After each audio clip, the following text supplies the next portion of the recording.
Hello and welcome to Digital Spy's big Game of Thrones questions answered. Season 8 is completely over and there's a few plot threads which were kind of left hanging at the end.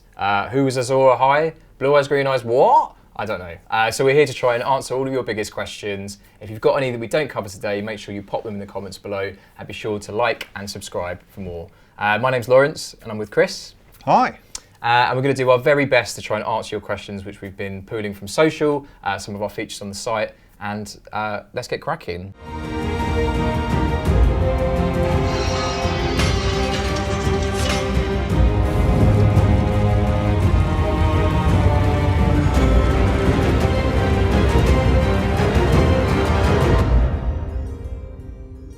First up, I think it's probably best to start with the prophecies, and I know you're kind of a bit of an expert on these, being a book reader of the Game of Thrones books. Okay, now you've said that, I won't remember anything about them, but I'll do my best. Azor Ahai and the Prince of the Promise, Yep. they were kind of always intertwined in a way. Yes. Did that play out, do we think? It did and it didn't. Azor Ahai is the prince who was promised, or rather he was the first time that the White Walkers rose 8,000 years ago, or the darkness came, whichever myth you want to listen to, the Westeros myths or the Essos myths. He was the hero who defeated the darkness by thrusting his sword Lightbringer into the heart of his willing wife Nissa, which forged it so that it was magical and he could kill the White Walkers effectively, or like the Great Mother, whatever you want to call it. And the idea was that, yeah, he would return and the same sort of thing would happen. So people were expecting Jon to have to kill Dany in order to have a mystical sword to kill the Night King. Well, the Night King died 3 episodes ago, so that wasn't going to happen. But he did stick her with a blade. Yeah. She wasn't willing, unlike Nissa. So, you know, it half came true, but to be honest, that whole Azor Ahai myth hasn't been that explicit in the show as much as it was in the books. It's more of a kind of like, there's going to be a messianic figure arising. And you could say that Jon was that. The prince/princess that was promised seemed to be the more prevalent of the two in the show, I guess, because they make a big deal about that in season 7 and the translation of it, I think Missandei mentioned. Yeah, I think that's kind of misdirection a little bit, just a nudge to the fans to make them think, ooh, who could it be? Could it be anyone? Because, you know, everyone thinks, oh, it's going to be Jon, or it's going to be Dany. Yeah. And as it turned out, it was neither in the defeating of the White Walkers, at least. Yeah, so that was just a little bit of fudging, I think. And he died and came back to life, and wasn't that part of the prophecy, one of those prophecies at some stage? No, I don't think so. Oh, okay, maybe I just got that wrong. Born amid salt and smoke, or something like that, right, I think was what it was supposed to be. But so the salt could have been one of the many tears that were cried, or something like that. Okay, so another one which was brought up quite prevalently in this in season 8 was brown eyes, green eyes, blue eyes. So Melisandre says that to Arya way back in like season 4, I think, and then it's mentioned just before she goes off to kill the Night King. So we're assuming brown eyes was Walder Frey, and blue eyes was probably the Night King. A lot of people thought green eyes was going to be Cersei. Yeah, I think this is a case of people overthinking this particular prophecy. I think when Melisandre said that, brown eyes, green eyes, blue eyes, first time, because of rule of 3, it just sounds better when you have 3 of them. When she says it the second time, what you're meant to be thinking, because the camera's holding on Melisandre at this point with her blue eyes, is that you're going to kill me, because we know that Melisandre dies in Westeros. She's already predicted that a couple of, I think it was the previous season, actually, yes, or maybe did, it was yeah. the beginning of the previous season. But actually, it turned out it was the Night King that she killed. End of story. So when people say, oh, brown eyes, that was Walder Frey, like, they're kind of retrofitting that because he had brown eyes, and they noticed that Cersei has green eyes, so I don't think the writers even had that in mind, to be honest. I think it was purely about the blue eyes thing, putting you off the scent about Arya killing the Night King. See, I thought, and we chatted about this a bit on the live streams, that we were very much like, oh, green eyes must be Cersei. But I guess if they're done sequentially, brown eyes was Walder Frey at the start of, say it's Walder Frey at the start of season 7. Then she kills Littlefinger, who's like got greyy, greeny eyes, and that's the other big character that she kind of kills around that time period. And then it finishes full stop on the end of it with the Night King. But again, I guess these prophecies are meant to be a bit woolly and open to interpretation. Well, yeah, George Martin has always been very clear about that in the books, at least. Prophecy is a kind of double-edged sword. It motivates the characters, but it shouldn't be taken literally because the characters don't know how literally to take them. Prophecies are woolly by nature. Indeed. Okay, so next up we wanted to run through some of the storylines that kind of like left a little bit unclear or hanging in the show. One of the ones which had lots of debate around it at the time was, is Cersei really pregnant? Or was Cersei really pregnant? What were your thoughts on this one? I think she was. I don't think it was Euron's. I think it was Jaime's. Yep. But it could work either way. It could work that she was lying and it was just a way to motivate Jaime or Tyrion or to manipulate them at least. But yeah, I tend to believe that she was, because it sort of justifies how she changed in her final scene, and she really was kind of emotional about like the fact that her children wouldn't go on to live, she wouldn't go on to live with them, or her line wouldn't continue or whatever. So yeah, I sort of think that was true. Yeah, I'm leaning towards it being true as well. And I think she was honest with Jaime in her final moments as well. So she, yeah, in those moments, if she was still lying about her being pregnant, that would have kind of spoiled that scene. Not that it needed further spoiling, because it was an abomination. But yeah, I'm tempted to agree. I think it was probably more last season we were meant to debate, like, is she being truthful? I feel like if it wasn't real, then it might have played out on screen and had some sort of, I don't know, a plot point around the fact that it wasn't real, because if it wasn't real, it never became relevant. Exactly. Yeah. Why would they bother having this whole fake pregnancy if they're not actually going to acknowledge it's a fake pregnancy? One question that's attached to that, which a few people asked at the time, why doesn't Euron realise that it's not his baby? Because in the face-off where Miss Sanday's caught as a prisoner, Tyrion shouts up about, think of your child. And then I think there's a thing around, well, last time they were together was in the Dragon Pit. That was quite a long time ago. If she's as pregnant as she is now, there's no way that they would know that she was pregnant, and it could still be Euron's based on when Euron and Cersei slept together, because that was in like episode 2, perhaps, or like early in this season. I think the answer to this one is because the writers just needed Euron to be stupid. Yeah. And so he was. Also, you could argue that Euron didn't know that Cersei had slept with Jaime one last time, because according to her, it's over between him and her. In fact, I don't think Cersei even really acknowledges explicitly to Euron that she ever slept with Jaime. That's something he says to her all the time. I think he rocks up with that because it's like hot gossip in Westeros. Yeah, absolutely. And it's kind of, but I think it's an unspoken thing from her point of view, at least, towards him.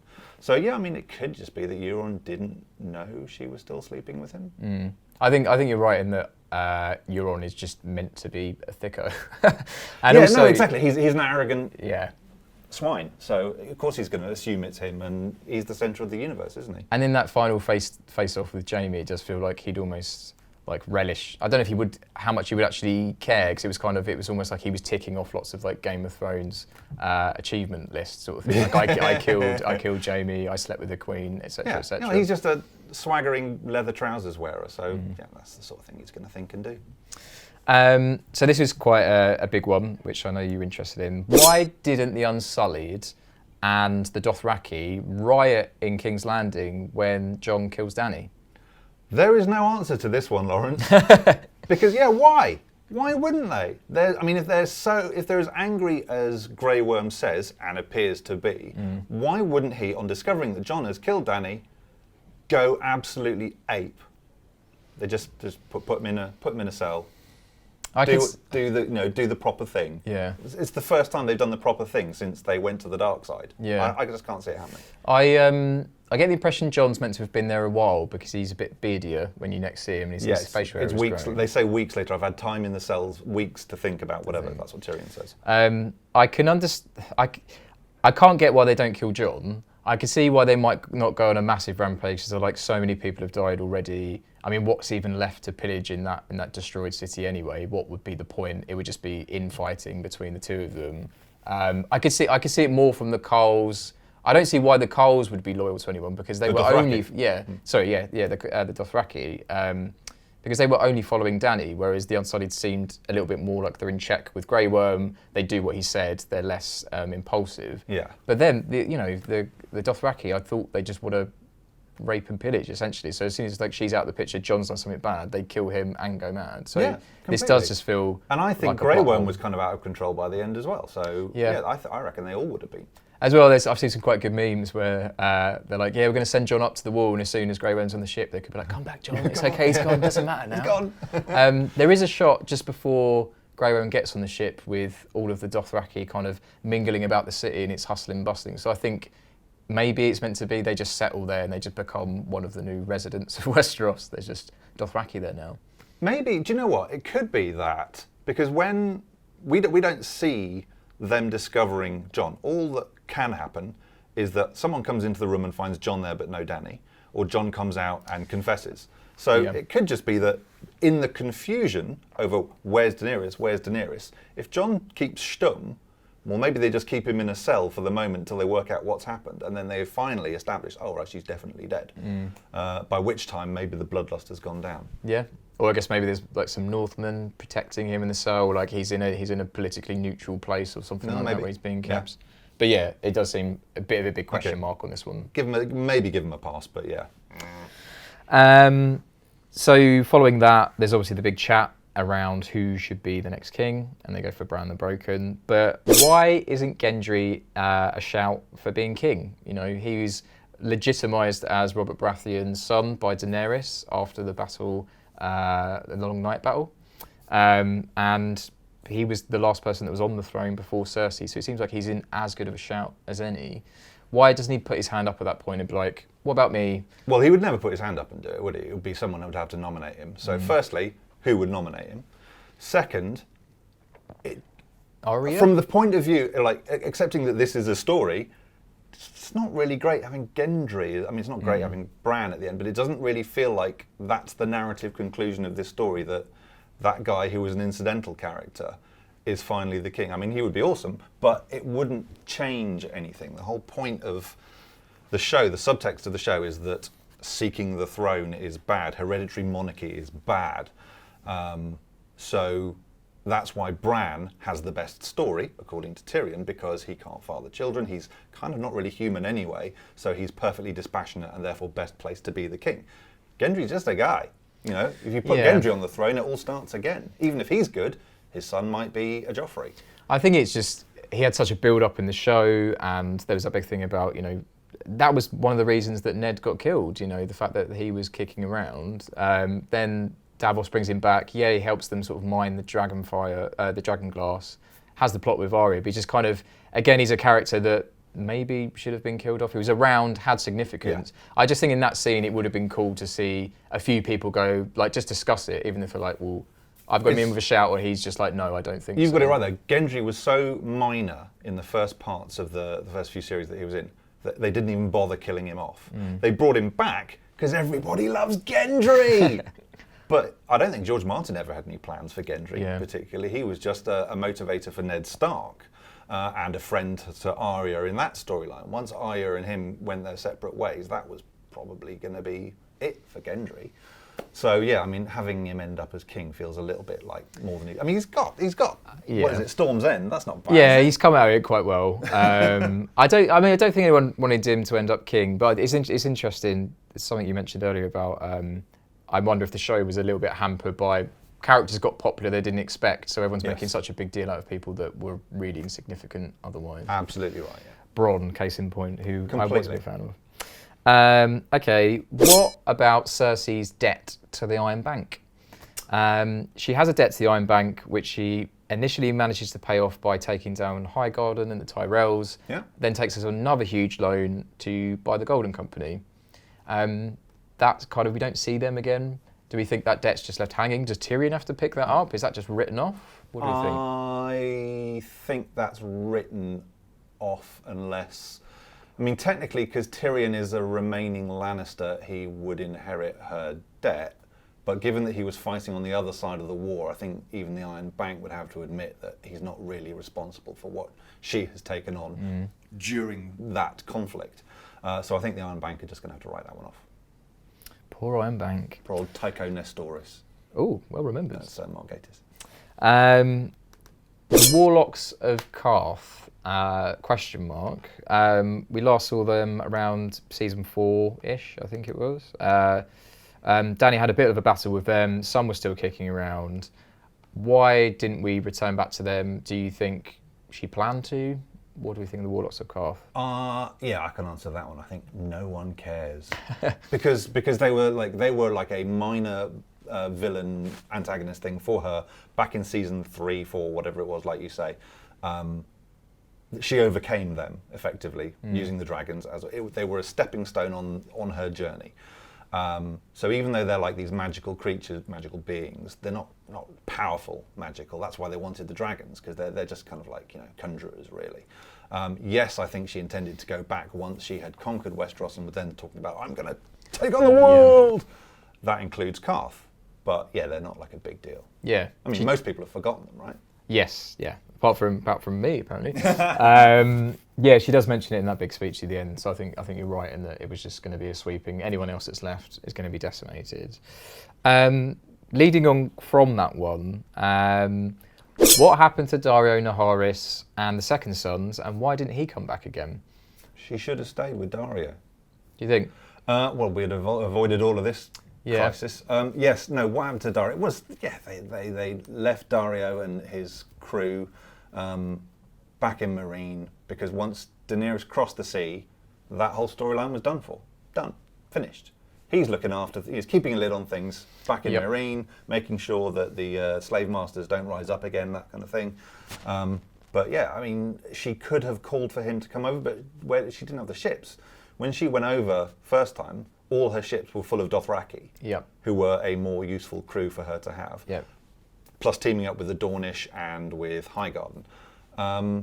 So yeah, she would have had to send the fleet back to pick them up. Why would you bother? By the time of this season, at least as well, the attack on King's Landing, she completely outnumbered Cersei, and she had a dragon. What does she need Daario Naharis for? I watched back her finals. Obviously being a love god. For sexy reasons. Yeah. I watched back her final scene with him the other day, and I think she says at that point, I'll probably have to marry and make alliances, so I won't necessarily need you. And he's like, well, I'll happily be your mistress of sorts. I just want to be with you. And she's like, well, I can't do that. I need to make proper alliances and stuff. And also I need you, as you say, to run the city, look after things. I think a lot of these questions can be summed up quickly by there wasn't enough time, it wasn't helpful for the plot. But I think there's plenty of logical reasons for this one, why she wouldn't bring him back. Why would she bring her ex to the country when she's now shacked up with Jon? Yeah, absolutely. So another storyline that wasn't resolved in Game of Thrones, perhaps, or wasn't used enough, was the Faceless Men and Arya's powers. Why do we think we didn't see more of the Faceless Men? What was the point of the Faceless Men? And why wasn't there more of Arya face swapping? I think this is down to the showrunners not realising how cool face swapping would be as a thing on the show. Or rather, it's something they had to do because it's there in the books. But in the books, it's not cool because you're reading it. You're not seeing it. It's not quite as persuasive. In the books, it's much more of a magical kind of thing, whereas it's fairly explicit by the end of it. She's literally just wearing their faces. Yes. There's like a bag of faces. She's got a literal bag of faces. And so, yeah, that was fantastic for the Frey massacre. And because that was so good, I think we all wanted to see it again. Use that trick again. Why not use the trick again? Because there was no call for it. There was no reason for her to be doing that.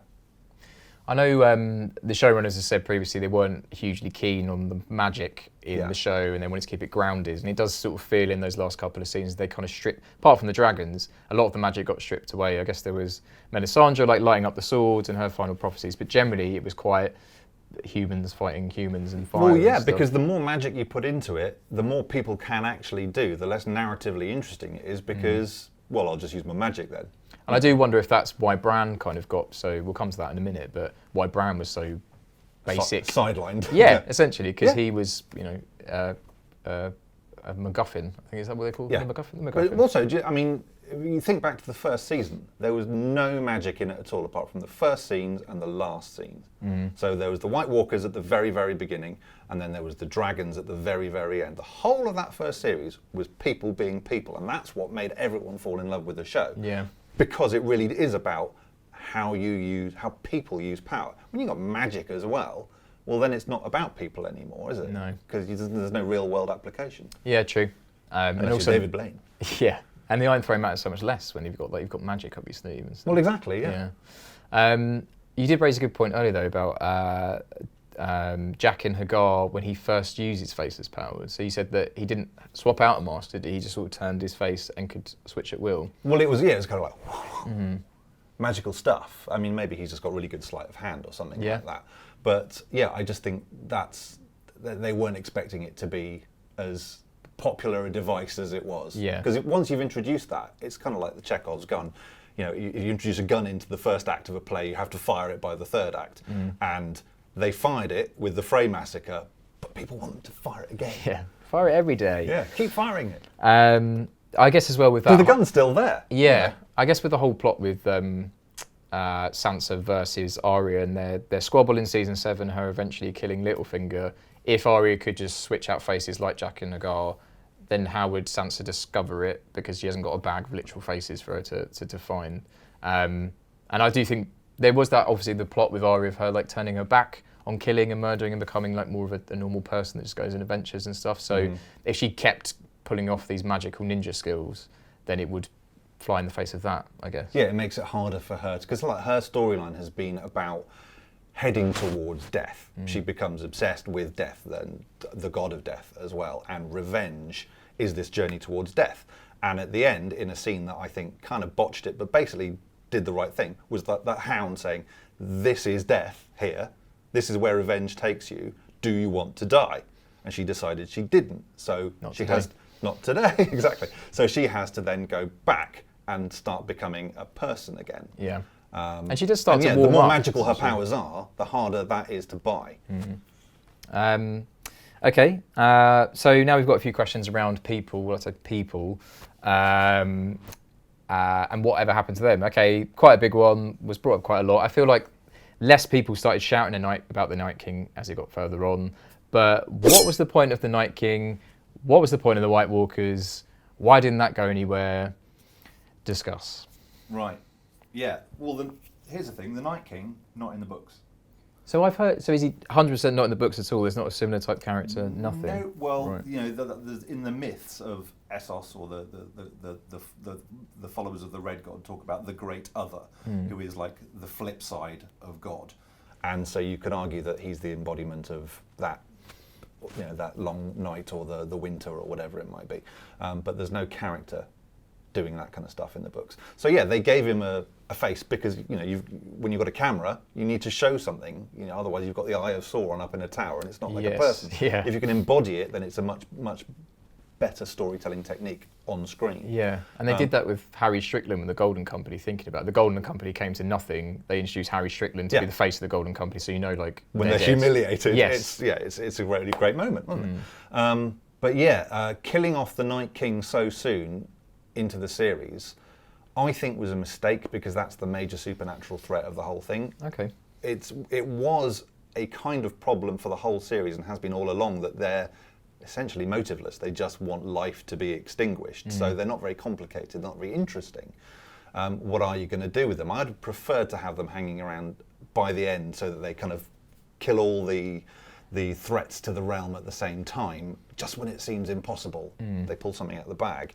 But yeah, well, they had to kill it off, didn't they? I assumed this is another one that was like for TV reasons. That, as you say, the Night King didn't speak, the White Walkers didn't speak. They didn't really have a great motive, really. I thought it was get rid of them and get back to Cersei, who was the big compelling baddie who could speak, or so we thought, obviously before the Dany twist. Yeah. And I thought that might be the reason. I think you're right. I think it was the reason.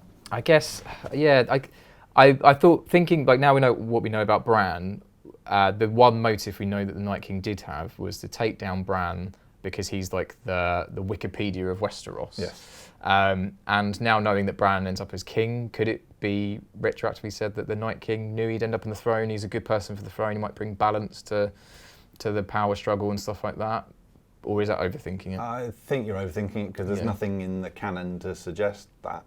I think it's just that, like so many things in Game of Thrones, George Martin set up this really cool stuff, not really knowing where he's heading with it. And, you know, he's, in a lot of cases, he has managed to kind of pull things together in a really interesting way. But as he will admit, he can't finish his story.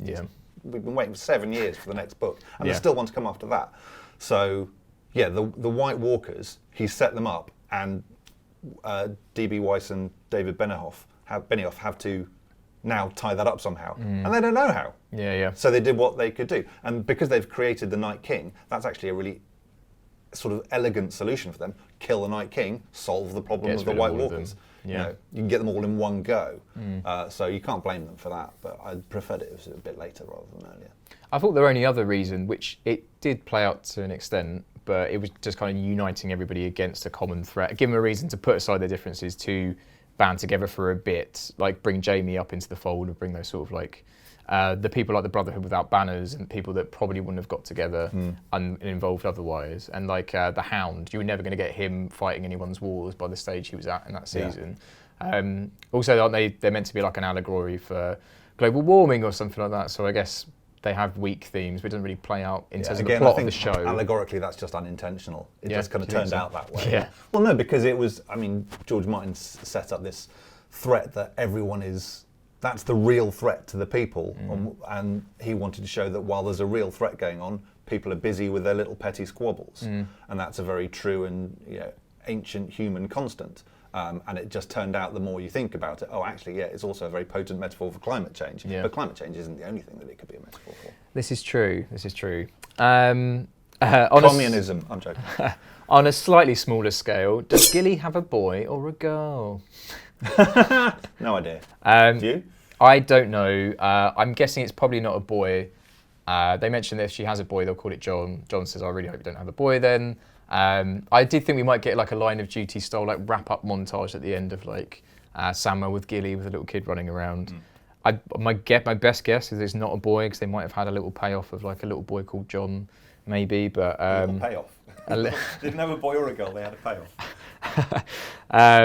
But yeah, we don't know. We'll is the never short know. answer, and we never know. And I don't know how many people Nobody really cares, do they? Is Ellaria Sand alive? No? Yeah, definitely not. Because Cersei put her in that dungeon to make her watch her daughter die of poisoning, and then essentially starve to death. See, I thought they were going enough time. I thought they were going to keep feeding her, so she'd have to watch her daughter slowly die and watch her rot forever. So it was like a life sentence. Oh, I see. Like decomposing. Yeah, possibly, but I think they had bigger concerns than feeding the prisoner. Probably. Precisely. By the time, exactly. That's deprioritised. And once King's Landing was effectively bombed, I'm pretty sure that the dungeons would have been too. So even if she was still alive, then she's toast now. I did think there might be a scene where like something collapses and she's like behind a wall. So hey, Ellaria, and she's like, and they're just like, I've got bigger concerns. Yeah. But I guess again, Hey, the time. new Prince of Dawn. Yes. About the succession to the throne. Oh yeah, great point. Absolutely great point. Speaking of the Prince of Dawn, when we were at the very end of the show, they're trying to work out who's going to be king. Edmure Tully has a crack and then gives up quite quickly, rightly so. The Prince of Dawn doesn't say anything when Sansa decides to split herself off in the north. He's like, doesn't actually say a word apart from I think, and he's behind Bran. Why don't you think Dawn wanted to separate themselves off? Yeah, very good question. Why don't the Iron Islands? Yeah. Why does Sansa get a pass to continue hereditary monarchy, which is a bad thing, according to the show, according to the Great Council, like 10 seconds before, they'd explicitly said, oh yes, and the sons of kings can be a problem. Can't they, Sansa? Yes, they can. But I'm going to be a queen anyway. And everyone goes along with it. It's good for Sansa though, isn't it? It's good for Sansa, and she deserves it, because Yeah. she's going to be a great ruler and all the rest of it. But the whole point that this show has been making is that hereditary title is a bad thing. Putting Sansa in charge of the North, that's not breaking the wheel. I've heard that apparently in the books, Dawn have a bit more of a history of being separatists and wanting to split off a bit more and being rebels, even more so than the North in recent history. Is that the case from what you remember? Yes. Dawn never submitted to the conquest of Aegon the Conqueror, which was, I think, 300 years before these events. Okay. He conquered the Seven Kingdoms except Dawn. Dawn married into the Seven Kingdoms instead. I think, I can't remember who it was, who married who, but they became part of the Seven Kingdoms by marriage, not by conquest. So they have a slight independent status. Okie doke. And while we're on the topic of people who didn't speak up, one person that did, Yara, she buggered off at the start of the season to claim back the Iron Islands. She was against kind of most of that council because Dany had been killed. Why did she only turn up at the end? And why did she go back to the Iron Islands? We know this though, because in the show she said, I'm going back to the Iron Islands to be the ruler there in your name, Daenerys. I'm going to keep things down here, make sure everything's ticking over, make sure Euron doesn't come back and invade or anything and I mean, like that. They got stung by that a lot of times, that move of him just rocking up surprised with ships. Oh, yeah, with his rocket-powered ship that just... and he's there. Teleporting ships. So, Yara's just been looking after the Iron Islands and staying off-screen because they didn't know what to do with her. She's come back now because she's one of the more powerful lords or ladies of the islands. I thought it was a nice touch in that she wasn't on board with... She was obviously... She was there for Dany and she pledged to Dany. Now Dany was being killed, and so it's good to have an opposition voice that's like, well, what are you doing? You killed her. Because she wasn't here for any of this. She didn't know what had happened. Go mad. Precisely. So she still thought that Daenerys was, the one true ruler. Although assumedly she had to walk through all the piles of ash to get to the dragon pit. I imagine it's been explained to her by this point, but she's, didn't see it, didn't happen. Pics or it didn't happen. Yes. Yeah. And I guess as well, like, if Euron was down in King's Landing, then it was quite a good opportunity for her to go and snatch back the Iron Islands. I thought that, I guess it makes sense with her going along with the idea of Bran being ruler, because Theon died protecting Bran, so there might be some significance there for her to be like, okay, Theon obviously cared about him enough and we knew he was important. Well, and also she's already kind of made the major concession, which is that the Iron Islands will be subject to the rule of the Seven Kingdoms, rather than rebellious again. So it's just a question now of who's going to be in charge of those Seven Kingdoms. She thought it was going to be Daenerys. Now they're all deciding, well, who's the next best thing? And I think she agrees that it probably is Bran, because he is not quite a human being. He's dispassionate and he's impartial. He's indifferent. Speaking of Bran, what is the Three-Eyed Raven? What is the point of the Three-Eyed Raven? And I think let's start with that, because I've got lots of Bran questions. Yeah, so the Three-Eyed Raven, before Bran got to the Three-Eyed Raven, the old Three-Eyed Raven was repository of all the knowledge. It's kind of a bit of an ecological metaphor there. It's like the green site, all the knowledge of the land that was passed through the Weirwood network, and the knowledge of the children of the forest before the humans came. So it's a little bit mystical fairyland pixie dust stuff. He's the last living embodiment of all of that stuff, and then Bran takes on that mantle. So, as you say, he's the Wikipedia of Westeros. In fact, he's more than that. He's the internet of Westeros. Yes, because he connects everything. He's the worldwide. And he's more accurate than Wikipedia, I'm assuming. I say nothing. Was there supposed to be a Three-Eyed Raven before the Three-Eyed Raven that died? Do we know, or was it meant to be he was the de facto one? I don't think it's clear if there's been like a succession of them, or if he's the original one. It could be either. Because he was just kicking around in a tree in the far north with the children of the forest. I tell you what, immediately. He definitely looked different in the show twice, because the first time he appeared he was one actor, and the next time he was Max von Sydow. Oh, wow, magical. Yes, well there you go, Faceless Man. So one of the other questions we had was, did Bran know what was going to play out all along? Did he know he was going to become king? And I guess was he predicting everything that happens this whole way? Is this what Bran intended to happen? Let me phrase that again. Did Bran know what was going to happen all along? Did he know he was going to become king? And has he essentially been playing like 3D chess this whole time? Yeah. If he knew everything that was going to happen, he's been a bit of a tool, frankly. Yes. Because he could have perhaps avoided all that slaughter. I mean, we don't know that. Is it like a Doctor Strange thing, isn't it? In Endgame, spoilers. There's only one course of action which will lead to the good outcome, or at least the optimal outcome. And so, if we assume that Bran knows the future, then that's what he was doing. He was doing a Doctor Strange. But I think in the show he's always been a little bit vague about the future. He's better about, and in fact he doesn't always know the past. He has to go and find it. Like he doesn't know things until he goes and looks for it. So it's more like he's got access to all Google. this stuff. He can Google the past, and maybe he can Google the future, but he hasn't actually seen everything, and maybe doesn't want to because it'll affect the outcome. Yeah, and I feel like he's got bigger concerns when some people are like, well, why didn't he I don't know, why didn't he stop Daenerys from burning Sam's parents and stuff? He's got bigger concerns going on. He's got bigger fish to fry, is what you assume. Maybe you say bigger concerns. You could also argue that because he's, as he says, he's not really a person anymore. You're ascribing to him the same motivations that people have, which is he wants to know what happens and how to affect the outcome. Yeah. When actually he's kind of been like, I'm just a force of knowledge, like a repository. So he doesn't actually have that agency, which is perhaps why Tyrion has selected him to be king, because he doesn't want anything himself. He just kind of like stuff passes through him. But when they've established that so much, which I think is fine, if they did that and stuck to it, it would work. But the fact that he's like, this is why I came all this way. Yeah, it's like, well, was that just to twist? Yeah, to twist. Like, oh, actually, no, I am going to be king. I don't want it, but I'm going to be king anyway. I don't want for anything. He'd almost feel like he'd just sit on the throne and be an absentee. He'd just be walking off into crows. I think the writers basically contradicted themselves there, just for the sake of having a cool line where it's like, hey, why did you think I came this far? Speaking of Bran... Also,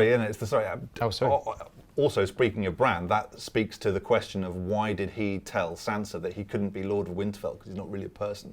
Happy being king, though. Yeah. I would assume that kind of maybe, because she initially just said, "We're all Lord of Winterfell now." He says he doesn't want it. Arya certainly doesn't want it. So Sansa's the next logical person.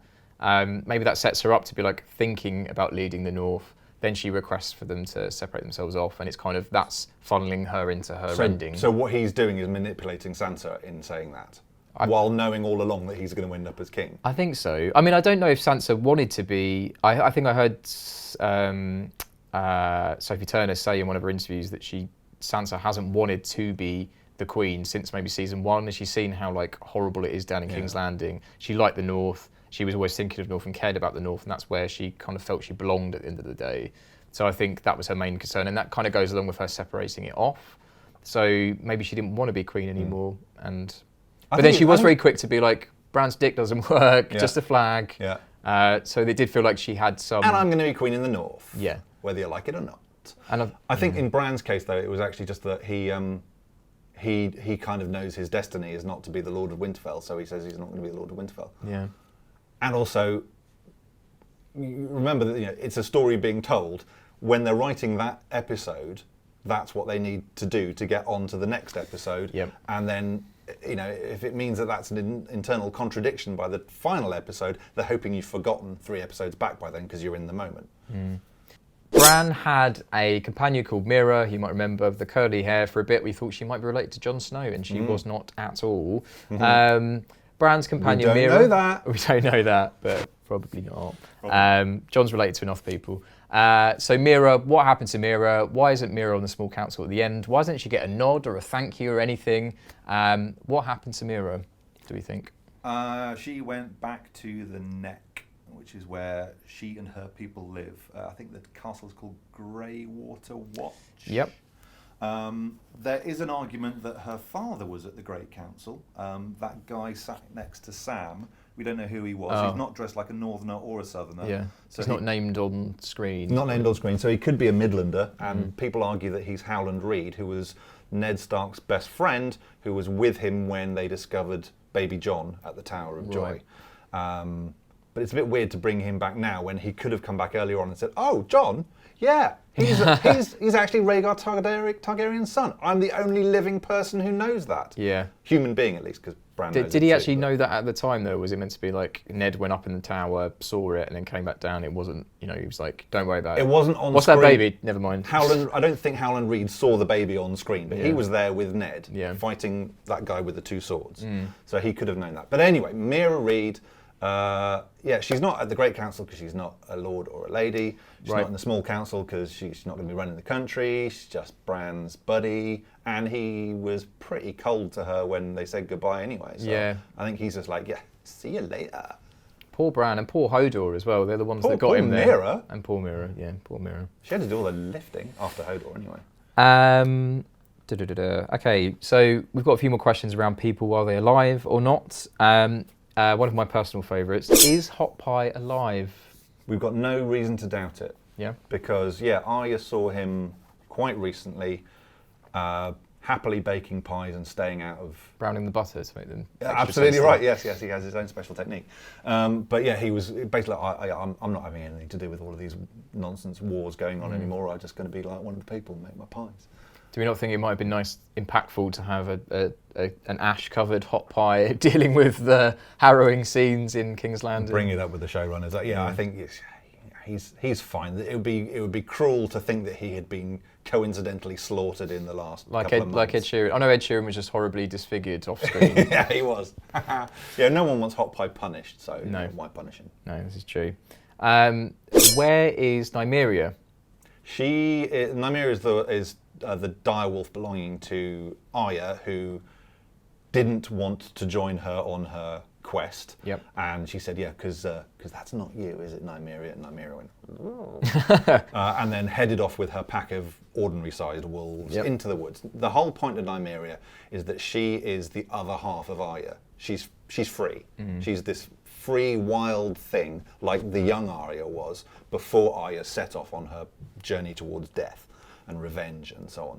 So, like the other wolves, there's always some kind of metaphorical relationship between them and their keeper.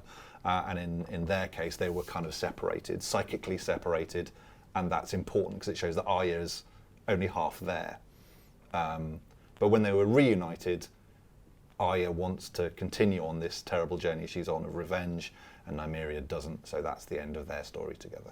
So Nymeria is in the woods, palling around with a bunch of ordinary-sized wolves. I guess that does go along quite nicely with what happened with Jon in the end. So, like episode 4, he talks to Tormund's going beyond the wall of snow, with Ghost even, into the snow. And he says he'll be happier up north, and then Tormund's like, I think you would be as well, which is where he eventually ends up and stuff. Yeah. So that does pan off quite nicely. What happened to Shaggy Dog and the others? Were they killed off? Yeah, Shaggy Dog was killed off. Decapitated. Yep. Was that the ones Joffrey Shaggy Dog had was killed? No, that was Ramsay decapitated him as proof that he had Rickon. He showed him the wolf head. Robb's one was decapitated and the head was put on Robb's body. To be paraded around outside of the twins, the Frey household. What other ones were there? I think there was one more belonging to Bran's direwolf. Yeah. And maybe that was the one that was killed by Joffrey because it bit... wasn't it Nymeria that bit Joffrey because then she let it go into the woods? Yeah, that's right, yeah. Around somewhere, probably dead. Well, at least Nymeria isn't beheaded, so that's quite a good ending in Game of Thrones for someone. So first off, why didn't Drogon kill Jon? Drogon. Why didn't Drogon? Drogon, typically. Yeah. Why didn't he kill Jon? Right. You could say it's because these dragons are quite psychically, emotionally connected to Targaryens, and so he can't kind of harm his kinfolk that way. He did let him into the throne room without harming him. They've had a bit of a relationship. Exactly. Mutual respect, I guess. And he's ridden a dragon as well, and not everyone can do that. Ultimately, we don't know how clever the dragons are. They could be really, really thick. They could be really super clever. There's no evidence either way that is definitive. So, for this scene to work, you have to assume that they are quite morally complicated creatures and quite intelligent, and that the dragon realised that even though Jon had actually killed his mother, Daenerys, the mother of dragons, what killed her was her pursuit of the throne. So the real enemy is the throne, the dragon realises, and so he destroys the throne, realising that Jon is kind of irrelevant to that whole argument, and then picks up his mum and flies off. The only thing is that Drogon caused all of that damage in King's Landing, and he was part of that. He is, but he's loyal to his mother and kind of works at her command. It's been deliberately very vague about how controllable dragons are and how clever they are. In their angsty teeny years, they seem less controllable before they come back. And then after that point, she seems to have command of them. But I guess... Well, now that she's dead, the mother of dragons is dead, cousin of dragons, Jon Snow, or nephew, no, cousin of dragons, maybe he has the ability to somehow kind of psychically stop them hurting him. Yeah. I mean, I don't... He did seem to steady... You mentioned in your feature, he kind of steadies himself for a... Yeah, he's expecting to get blasted, I think. But... yeah, the show requires you to think that dragons are a lot more clever than we've been explicitly led to believe. Yeah. Which is surprising considering at the start of this season they were kind of acting a bit like dogs and getting jealous. Well, do you know what? Yeah, Dany and Jon were kissing. Someone on Twitter was saying either you have to believe that the dragons are really intelligent, or that they're so stupid that Drogon saw a knife sticking out of Dany. He said, "Knife, bad," and then like blasts all the knives. Yeah.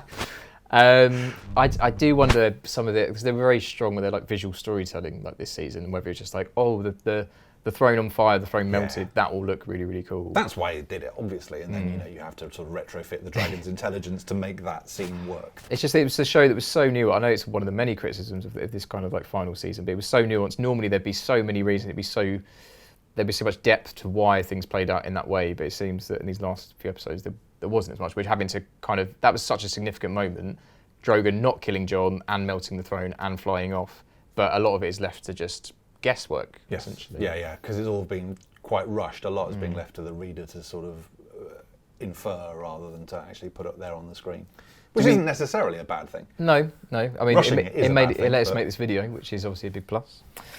Why do we think that if Drogon had tried to shoot fire at Jon, he would have been impervious? He's only half Targaryen. Nobody knows. That's one of those kind of magical things that we know that Daenerys was fireproof, and in the books at least there's a history of Targaryens being fireproof, although it's kind of more of a belief than a fact. So yeah, I mean, he could have been, we don't know. Following on from this, where do we think Drogon has taken Dany? He picks her up at the end, flies off into the... Yeah, over the horizon, that's where. The whole point is that it's elsewhere, it doesn't matter where. Yeah. I think there's Bronn says, as far away as possible.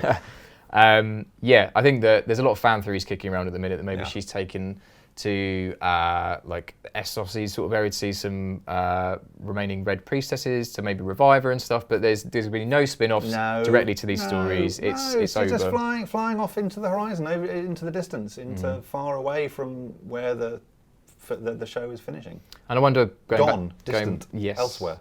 And I wonder if, going back to your point from earlier, not having a body around made Jon's capture and not immediately being killed more possible, because there wasn't like a bloody body just there. Yeah. Also, it's just kind of a nice ending. You've had so many people just be stabbed and collapse, or beheaded and collapse, or burn.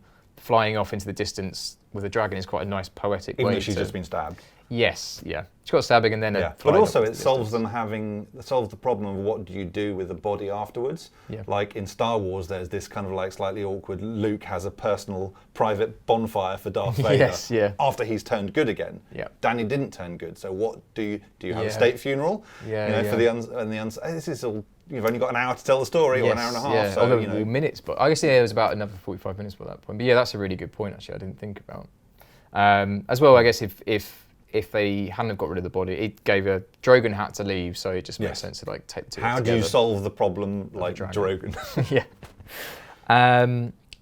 So this is a big fan question that recurred a lot throughout the show. Will Bran walk into a dragon? Did Bran walk into a dragon? And is Bran going to walk into a dragon? So at the end of the show, when he's in front of the small council, they're trying to deal with like all the business of rebuilding King's Landing, and he says, "I'll go and try and find Drogon. Like, leave that to me," which I guess is hinted at that he's going to go walk into him. What do you think? Yeah. So the first question is, can he walk into a dragon? And I think the answer is probably. I think probably. If the Night King can, I don't see why Bran could. Could he do it at that distance? We don't know how far his warging powers go geographically. Yeah, because when he gets a raven and then flies off with it, he's like he starts off with them and then they go elsewhere. And they go elsewhere. Exactly. I mean, maybe it works at a distance. We don't exactly know. But what's the range and warging Wi-Fi? Really the point of this is not to suggest that he's going to bring the dragon back or work out exactly where it is, whatever. The point of that scene is just so that Bran can show that he is above the simple matters of state. He's leaving that to the experts, to the small council who kind of know how to do all of this kind of stuff, the nuts and bolts, the dirt under your fingers of governing. He's concerned with spiritual matters. He's a mystical figurehead. He's a head of state, but he's not actually going to be the governor. Yeah. I did wonder Governor. the governor. I did wonder whether, that was like him also like proving his worth, because how else are they going to deal with the dragon? It could just come back at any stage and come back for revenge, or stop doing. Yeah, you're right. Because the alternative would be he would have to like go and sit under a weirwood and commune with the trees, which makes him look a little bit like, well, hello, you're king. You're actually going to do anything for us? Anything practical? And you're right. Yes, that's a practical thing he can do, which is also kind of semi-mystical and on a higher realm. I heard some other thoughts as well, that it was kind of like a nod to the fans, in that everyone's like, a bit like Arya with the faces. He's like, walk into a dragon. He's like, I'm going to, off screen, after the show finishes. Yeah. It's also acknowledging the fact that there's the most powerful weapon of mass destruction in the world is still loose. They can't just leave that hanging there. So they're just like a little thread of like, well, maybe Bran can actually control it and deal with it, exactly.